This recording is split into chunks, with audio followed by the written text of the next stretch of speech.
As a black woman, I fear the thought of my future child being the next Mike Brown, being the next Trayvon Martin. It's happening all too much, and our generation is not being allowed to live and come up in the world and better ourselves. I feel like right now, like we're in a time and a place in America where it's okay to commit crimes on black men and blacks just in general. However, if we look at history, that's been the foundation of America.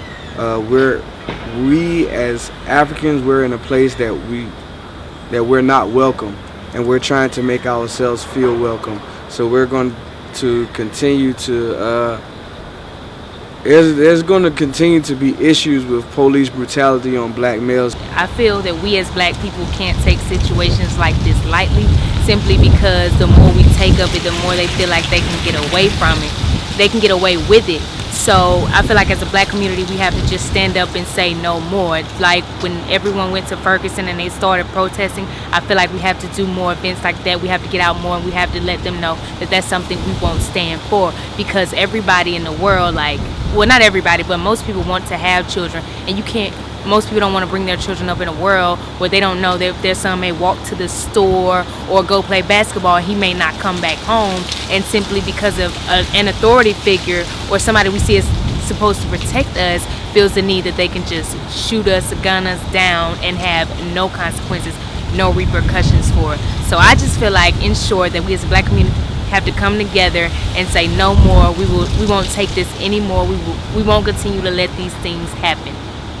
Being someone from Jamaica, we're all black there, so when we do have killings or extrajudicial killings by policemen or anything to that effect, some type of wrongdoing from the police against civilians, it's sometimes looked at as a class issue, not much as a race issue ever.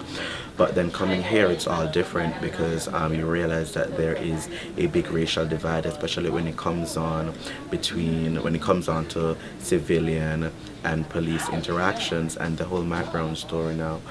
That has really touched me, I guess, because as a black person, when I'm here, the only thing that the police will see is that I'm black. They don't know that I'm Jamaican. So, it's different when I'm in Jamaica than when I'm here, because I could be gunned down just like Mike Brown on any street, just going about my normal business as a college-educated young man doing normal, regular stuff. I could just be gunned down just like Mike Brown. So, it does have an effect for me to be coming from a place where that's not a part of our status quo. That's not something we're used to a place where it is a reality. I feel like it's discrimination towards African Americans, but that's always have been throughout America. I can remember in 2011 where I was attacked. I was jumped in Myrtle Beach, South Carolina by 5 guys. I was left on life support in a coma. And the government, the police officers, they just dismissed the case. My family, we're still hurt to this day. We still mourn about it.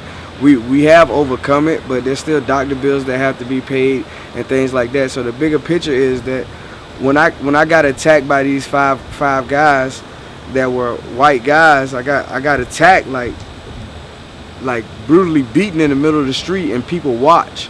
And when there was time for the evidence to come about, there was no evidence. Nobody had evidence. Nobody knew what happened. I was unable to talk for myself.